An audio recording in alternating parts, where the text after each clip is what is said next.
कृष्ण कृष्ण हरे हरे, हरे राम राम राम हरे हरे, हरे कृष्ण कृष्ण कृष्ण हरे हरे, हरे Ram Ram Ram Hare Hare.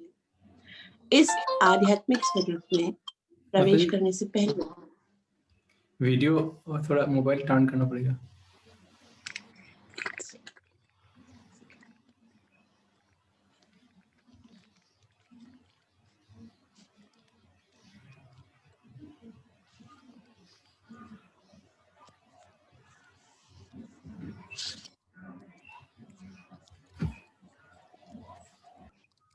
Yes, okay. आज हम श्लोक नंबर 27 पढ़ेंगे।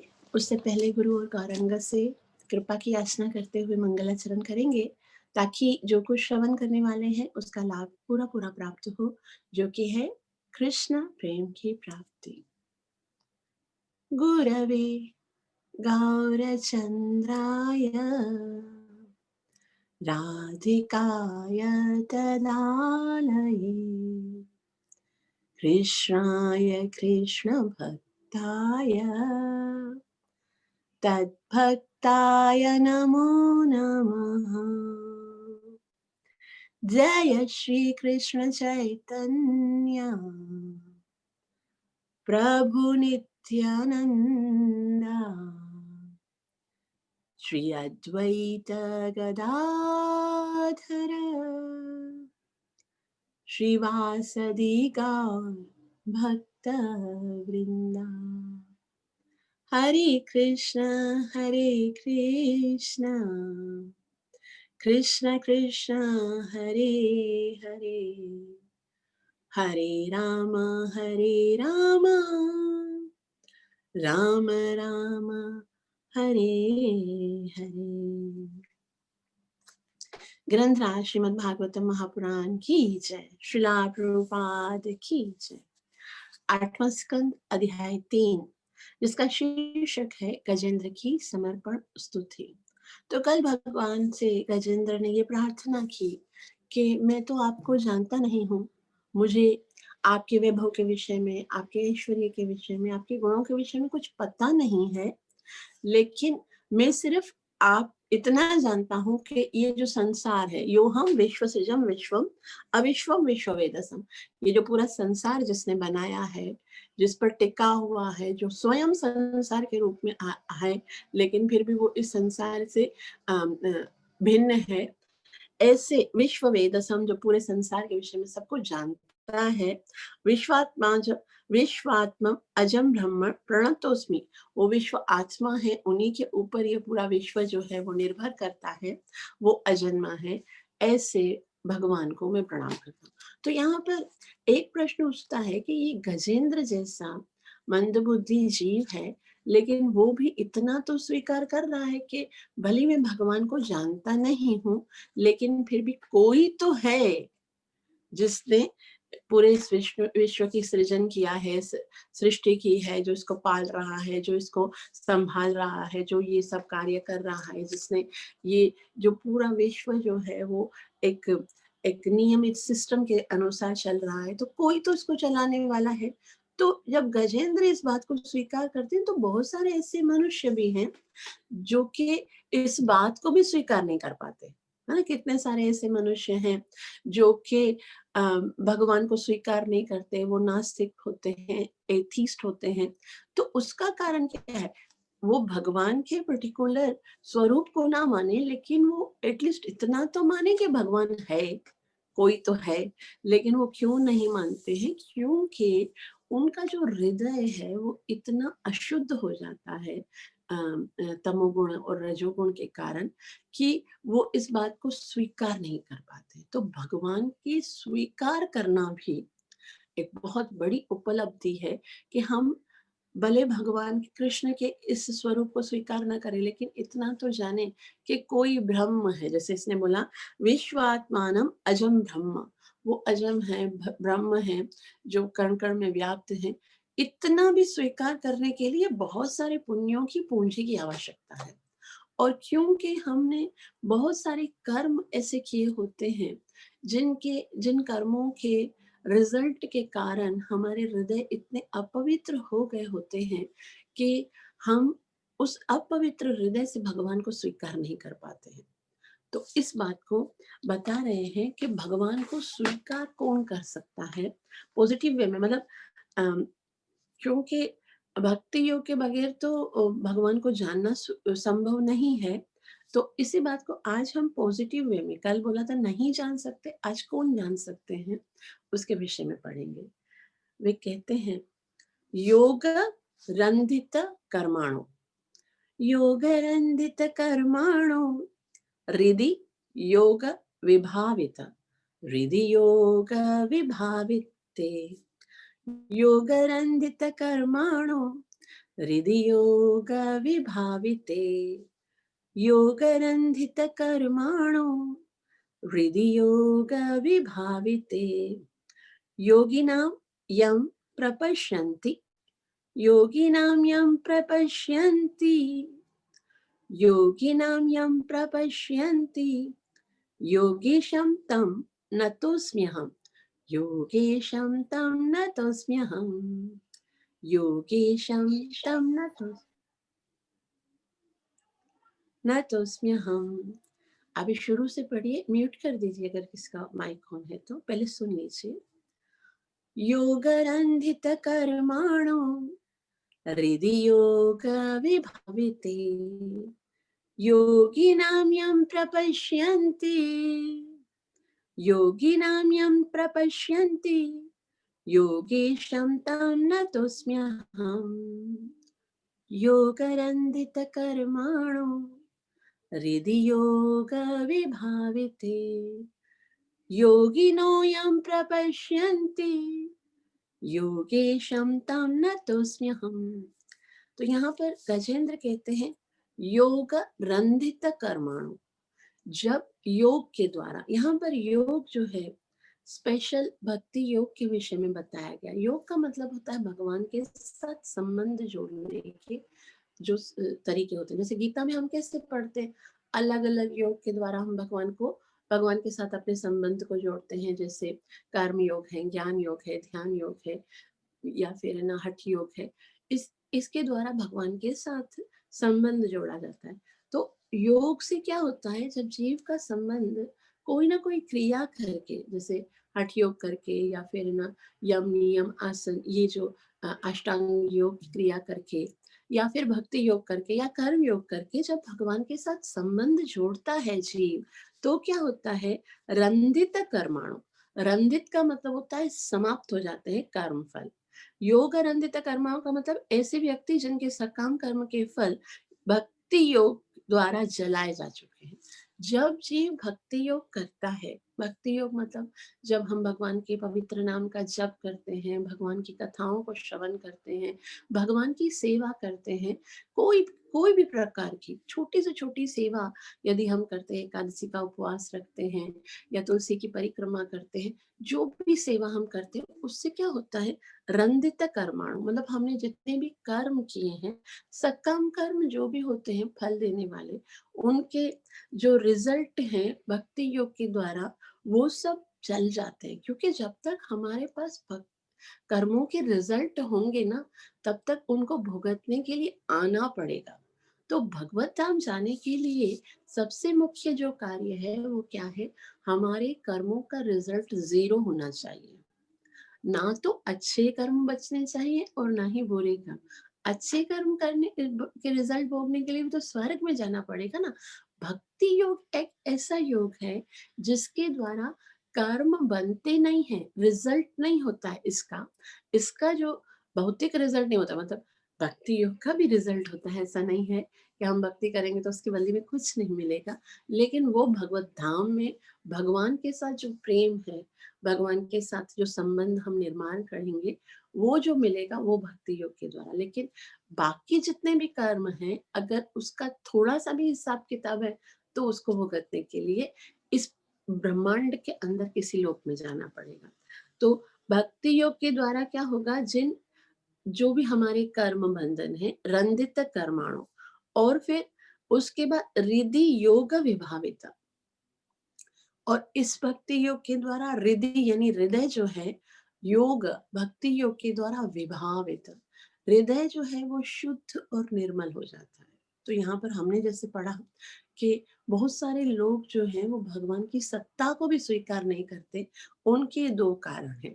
एक तो उनके कर्मों के जो अ, कर्मों के बहुत सारे रिज़ल्ट अभी बाकी हैं, जिन्होंने जो-जो कार्य किए हैं, तो उनके कर्मों के बंधन अभी समाप्त नहीं हुए हैं और हृदय इतना शुद्ध और विमल नहीं हुआ है, जिसके कारण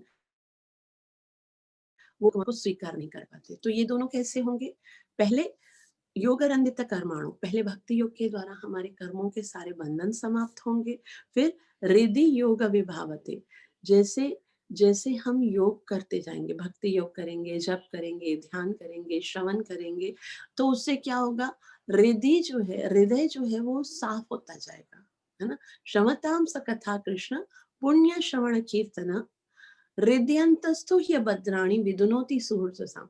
हृदय के अंदर जो अभद्र हैं वो धीरे धीरे समाप्त होते हैं जब हम भगवान की कथा सुनते हैं। चैतन्य महाप्रभु कहते हैं चेतो दर्पण मार्जनम, हृदय इतना मलिन है जिसके कारण हमारा प्रति भगवान के प्रति हमारा प्रेम और आकर्षण उत्पन्न नहीं होता है। लेकिन जब भक्ति हृदय योग विभावत, भक्ति योग के द्वारा हृदय जो है वो पवित्र हो जाता है, शुद्ध हो जाता है, निर्मल और विमल हो जाता है, तो योगिनाम यम प्रपश्यन्ते। तो ऐसे जो योगी होते हैं, यानी जो भक्ति योग करते हैं या किसी भी प्रकार का भगवान के प्रति अपना संबंध जोड़ते हैं, तो क्या कर सकते हैं? उन उसका रिजल्ट क्या मिलता है? योगिनाम यम प्रपश्यन्ते। तो वो योगी जन भगवान को समझ सकते हैं। प्रपश्यन्ति मतलब उसके प्रत्यक्ष दर्शन कर सकते हैं, है ना? जैसे हम पढ़ते हैं श्रीमद् भागवतम 12.13.1 में, ध्यानावस्थित तद्गतो न मनसो पश्यन्ति यं योगिनो। तो वो भगवान जिनको ध्यान में योगी जन अपने हृदय में देखते हैं। क्यों देखते हैं? क्योंकि उनके कर्म के जो वासनाएं हैं, उनके जो फल हैं वो समाप्त हो गए। हृदय योगाभ्यास से विमल हो गया है, इसलिए योगी नाम यम प्रपश्यन्ति। और वो कौन है? योगेशम तम नतोस्मि। योगेशम का मतलब होता है कि आप जो भी भक्ति कार्य करते हो, आप जो भी भगवान के संबंध में अ, अपने संबंध को पुनः निर्माण करने के लिए जो भी चेष्टा करते हो, जरा सा भी स्वल्पमप्यस्य धर्मस्य, जरा सा भी आप कार्य करते हो, उसका रिजल्ट देने वाले, योगेशम का मतलब होता है योग का फल देने वाले। मतलब आपने जो कुछ भी अब तक भगवान की सेवा की है, उस योग ईश्वर यानी समस्त योगों के स्वामी जो हैं वो भगवान हैं, तो उसका रिजल्ट आपको भगवान देंगे। वो उसके रिजल्ट को प्राप्त करने के लिए आपको किसी भी जन्म मरण के चक्कर में नहीं फंसना पड़ेगा।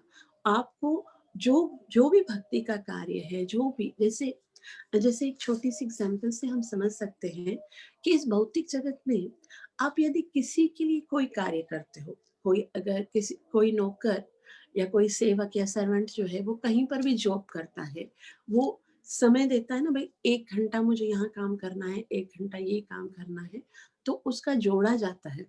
और फिर 1 महीने में जब 1-1 घंटा या 2 घंटा या 8 घंटा जितना भी आप कार्य करते हो, उसकी बदले में आपको उतना सैलरी मिलता है। ऐसा होता है ना? जैसे हमारे घर में जो मेड सर्वेंट्स आती हैं तो उनको भी हम बोलते हैं भई 1 घंटा आप एक्स्ट्रा काम कर दो, तो उसके बदले में हम आपको एक्स्ट्रा है ना पैसे देंगे, या फिर कुछ भी। जैसे मतलब कहने का अर्थ ये है कि आप कहीं पर भी कोई सर्विस करते हो, कोई सर्विस देते हो, समय देते हो, सेवा करते हो, तो उसका ज़रूर कोई ना कोई रिज़ल्ट या कोई ना कोई सैलरी मिलता है। ऐसा होता है ना? तो हम जो यहाँ सेवा कर रहे हैं, जैसे कुछ भी कोई लोग है ना, सुबह सवेरे उठते हैं, भगवान की आरती करते हैं, भगवान का नाम जप करते हैं 2-2 घंटे बैठकर कंटिन्यूअस, जो सुबह सवेरे उठकर भागवत श्रवण करते हैं, नाम देखते हैं, भागवत कथा होती है 7-7 घंटे तक होता है, कभी 5-5 घंटे तक प्रवचन होता है। तो क्या भगवान नहीं देख रहे हैं कि मेरी सेवा हो रही है? मतलब भगवान भी जानते हैं कि ये सब मेरे सेवक, हम बोलते हैं ना कि भाई हम तो भगवान के दासों के दास हैं, हम भगवान की सेवा करते हैं। तो हम भले हमारे हृदय में भले इस बात की इच्छा तक ना हो कि इसकी बदले में कुछ चाहिए, लेकिन क्या भगवान नहीं, मनुष्य मजूरी देते हैं, क्या राखे भगवान? जब मनुष्य भी हमारे जो हम उनकी सेवा करते हैं तो उसकी कोई ना कोई उजूरी देते हैं, कुछ ना कुछ उसके रिजल्ट में सैलरी देते हैं, तो क्या भगवान नहीं देखेंगे? भगवान जोड़ के रखते हैं। आपने यदि एक बार भी महामंत्र का उच्चारण किया है ना, हरे कृष्ण, कृष्ण कृष्ण हरे हरे, हरे राम राम हरे हरे, वो सुन लिया, नोट कर लिया, फिर दिखा कि भाई इतना समय, स्वल्पमप्यस्य धर्मस्य, थोड़ा सा भी यदि आप कार्य करते हो भगवान के लिए, एक छोटी सी सेवा होती है, मंदिर में कहीं कचरा पड़ा हुआ है उसको साफ कर दिया, या भगवान को हार माला पहना दी, भगवान के एक तुलसी पत्ता भगवान को अर्पण कर दिया, एक छोटा सा गिलास पानी का भर के रख दिया। जो कुछ भी भगवान के लिए हम कार्य करते हैं, तो भगवान उसको ज़रूर देखते हैं, भगवान ज़रूर एप्रिशिएट करते हैं। हमको कभी-कभी लगता है कि भक्ति कार्यों में जो है, वो संसार हमारी सहायता नहीं करता, बल्कि वो हमेशा अ, हमारे भक्ति कार्य में विघ्न डालने का प्रयास करते हैं, है ना? संसार के लोग ऐसे होते हैं ना, जो सवेरे उठते हैं, अक्सर घरों में ऐसा होता है कि भक्ति के कार्य जो करना चाहते हैं ना, उनको सपोर्ट तो नहीं मिलती, उल्टे क्या मिलता है, उसको विघ्न मिलते हैं। लेकिन भगवान तो देख रहे हैं ना, जब हम ज़्यादा विघ्नों से जूझ कर थोड़ी भी सेवा करते हैं, तो भगवान कितना, भगवान के हृदय में उस भक्त के लिए प्रेम उमड़ता है। भगवान उसको और भी अधिक अवसर प्रदान करते हैं। जो हमारे भक्ति कार्य में जो रोड़े आते हैं, जो ऑब्स्टिकल्स आते हैं, भगवान देख रहे हैं कि वो इतने सारे मुश्किलों के कारण होते हुए भी वो प्रयास कर रहा है, तो वो योगेश हैं, वो अवश्य रिस्पॉन्स करेंगे, वो अवश्य हमारे इन भक्ति कार्यों को सराहेंगे, और एक भी ऐसी सेवा नहीं होगी जिसका वो रिजल्ट नहीं देंगे। वो अवश्य प्रत्येक वस्तु, प्रत्येक कार्य का की बदले में हमें प्रेम प्रदान करेंगे, हमें अनुकंपा, अपनी कृपा, अपना सानिध्य, अपना लोभ प्रदान करेंगे। तो ऐसे भगवान जो कि प्रत्येक भक्त की प्रत्येक सेवा को स्वीकार करते हैं, उन भगवान के नतोस्म्यहम्, मैं उनको नमस्कार करता हूँ, उनकी शरण में जाता हूँ। अनुवाद देखिए, मैं उन ब्रह्म परमात्मा समस्त योग के स्वामी को सादर नमस्कार करता हूँ, जो सिद्ध योगियों द्वारा अपने हृदय में तब देखे जाते हैं जब उनके हृदय भक्ति योग के अभ्यास द्वारा सकाम कर्म के फलों से पूर्णतया शुद्ध तथा मुक्त हो जाते हैं। ठीक है, तो समझ में आ गया आपको ये श्लोक? किसी को कुछ पूछना है?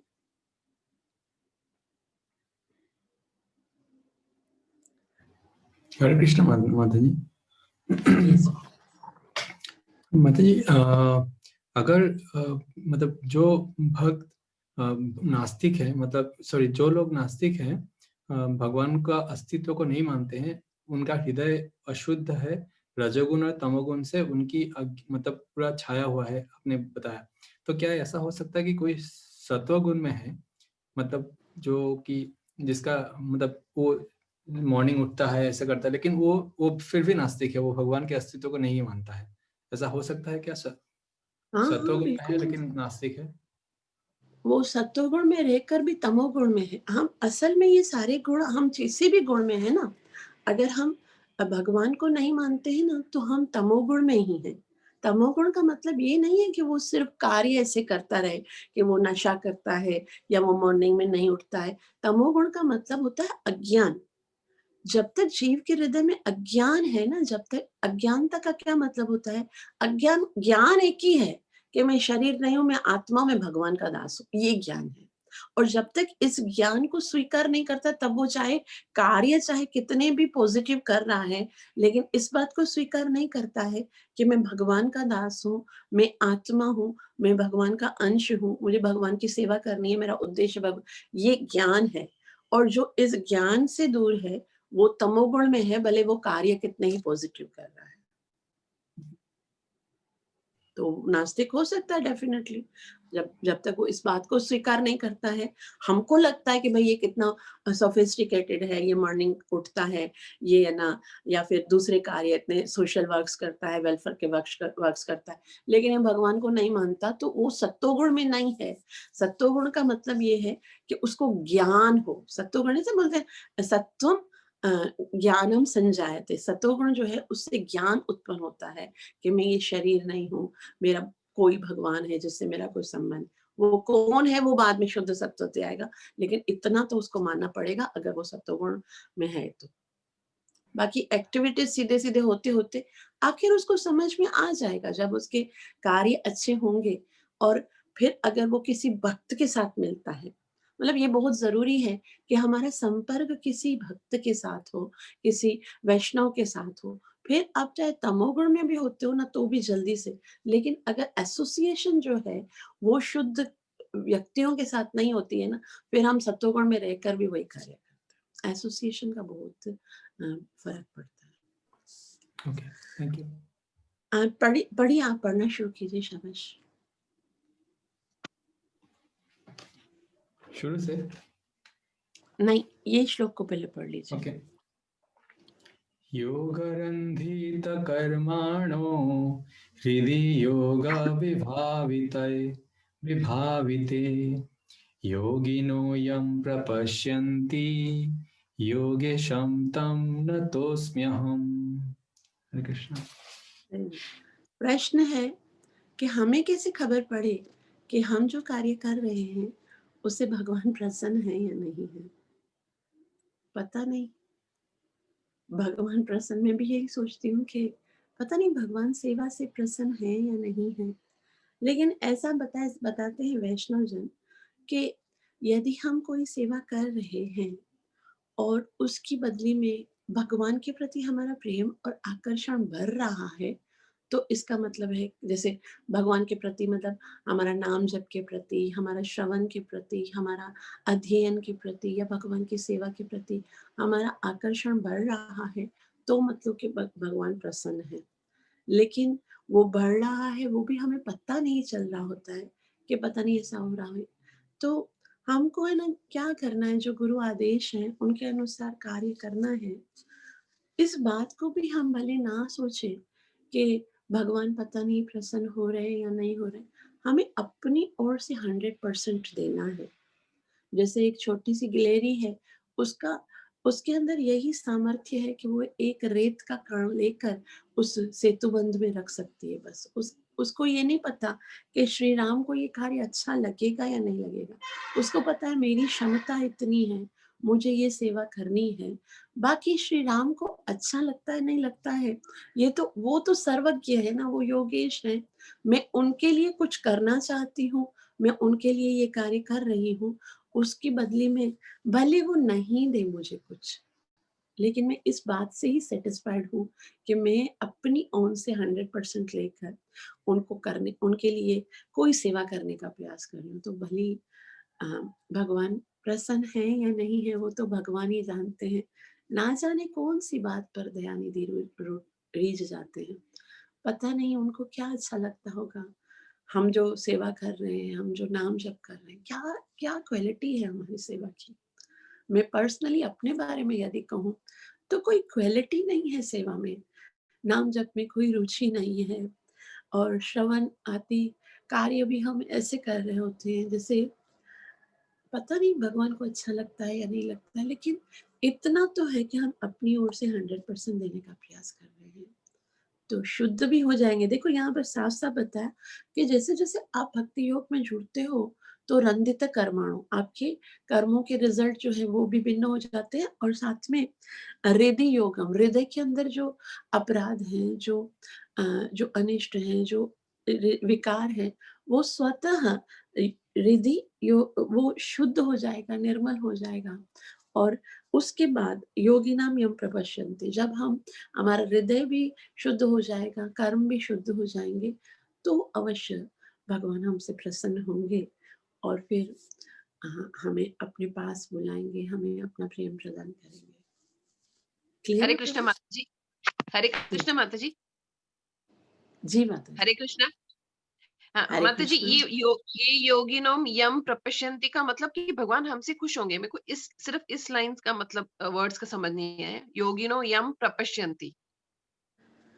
मतलब ऐसे योगी जिनके, पहली वाली लाइन को देखेंगे, जिनके सकाम कर्म का फल समाप्त हो गया और जिनके हृदय पवित्र हो गए, ऐसे योगियों के द्वारा वो देखे जा सकते हैं प्रत्यक्ष। प्रपश्यन्ति का मतलब होता है ऐसे भक्त जिनके सकाम कर्मों के फल समाप्त हो गए, हृदय विमल हो जाते हैं, ऐसे भक्तों, जैसे हम बोलते हैं ना, प्रेमंजना छुरित भक्ति विलोकन, जिनके हृदय के जो नेत्र हैं उन पर प्रेम का अंजन लगा होता है, वो भगवान को प्रपश्यन देख सकते हैं। तो ऐसे योगी जन जिनका संबंध भगवान के साथ गहरा है, जिनके सकाम कर्म योग के द्वारा खत्म हो गए हैं, जिनके हृदय पवित्र हो गए, वो भगवान को देखते हैं, प्रत्यक्ष दिखते हैं उनको भगवान। इसका मतलब ये है। ठीक है माता जी, एक और प्रश्न है, थोड़ा-सा इससे अलग है श्लोक से। जैसे हम मैं अपनी बात कर रही थी, जैसे हम तीनों गुणों में फँसे हुए होते हैं, रजो, तमो और सतो में। तो जब तक हम, मतलब मेरे को पता ही नहीं था, जब तक मेरे को एसोसिएशन नहीं थी, तो मेरे को जो चॉइस है, मेरे पास जो विल है कि मैं तमो से रजो में आ सकती हूँ या रजो से सतो में आ सकती हूँ। जब तक मेरे पास एसोसिएशन नहीं थी, भगवान की मर्ज़ी नहीं थी, तब तक तो मैं उसी मोड में रह रही थी।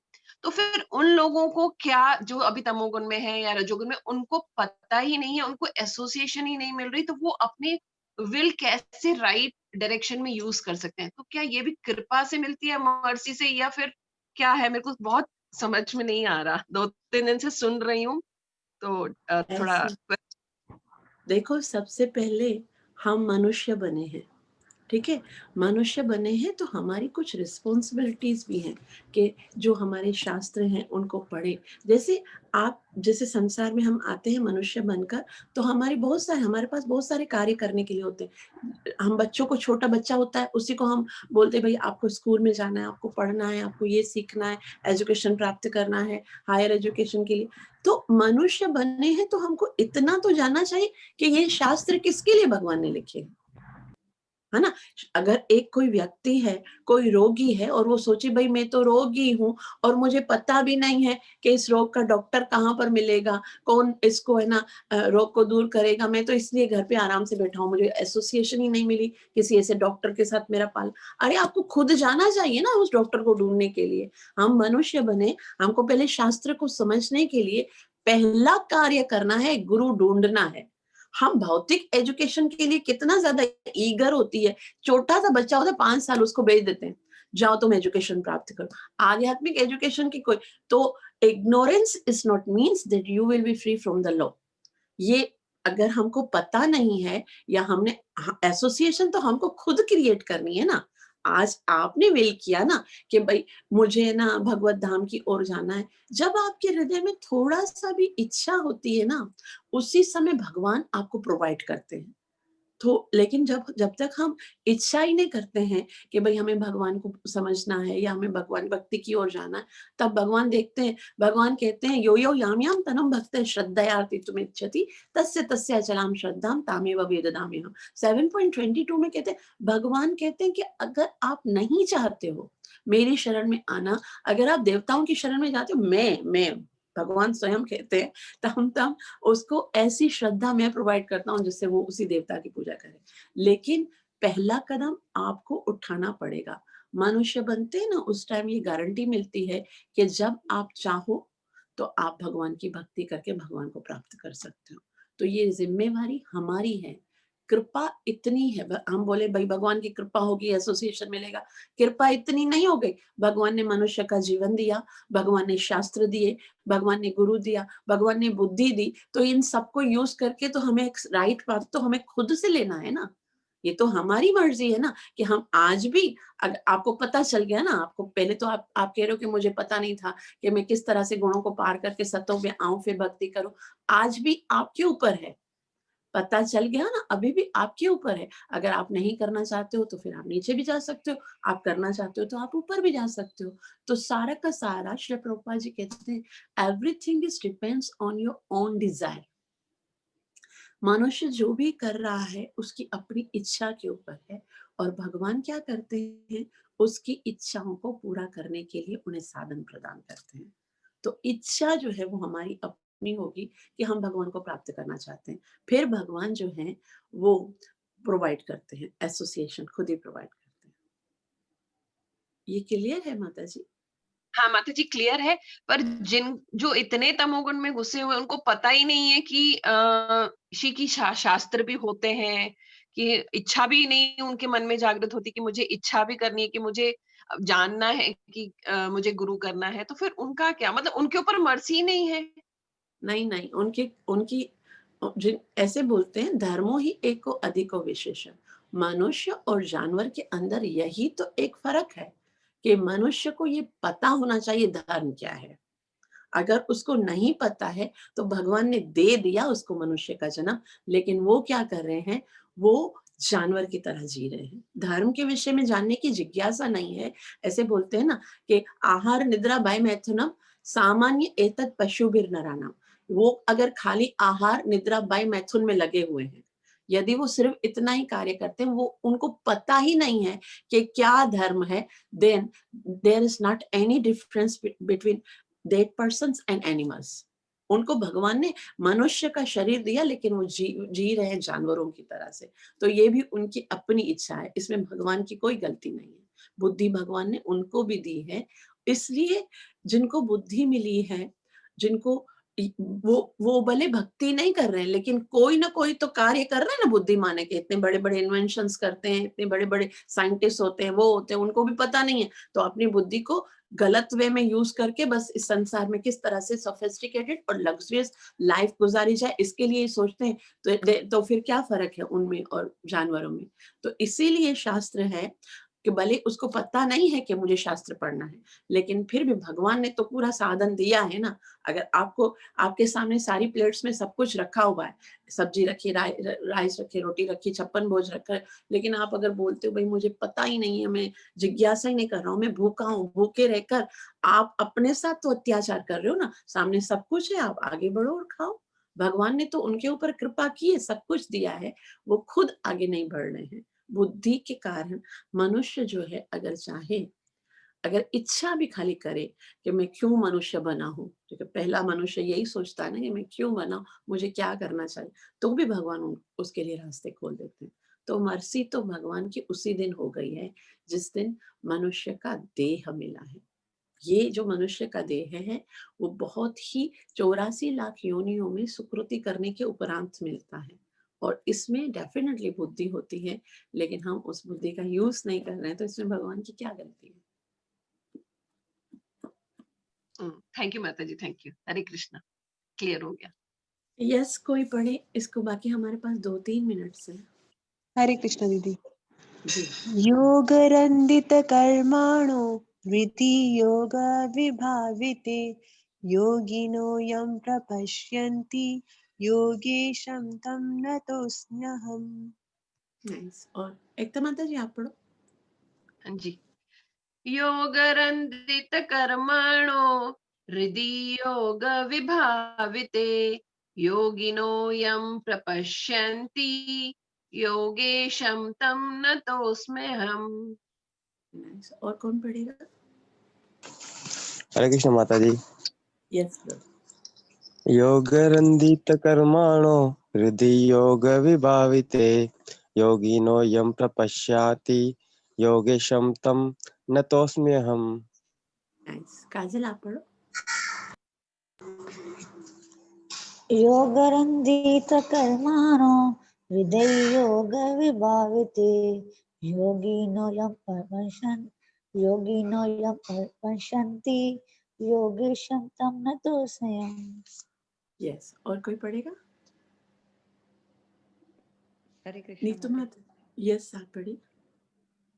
योगरन्धित कर्माणो हृदय योग विभाविते योगिनो यं प्रपश्यन्ति योगेशं तं नमोऽस्म्यहम्।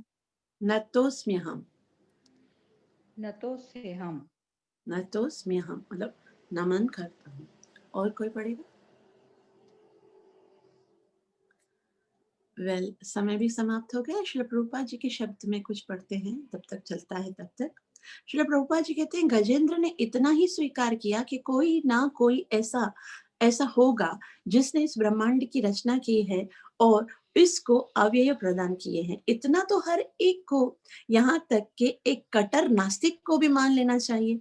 तो फिर अभक्त तथा सामान्य नास्तिक इसे क्यों नहीं स्वीकार करते? इसका कारण यह है कि वे अपने सकाम कर्मों के फलों से दूषित रहे हैं।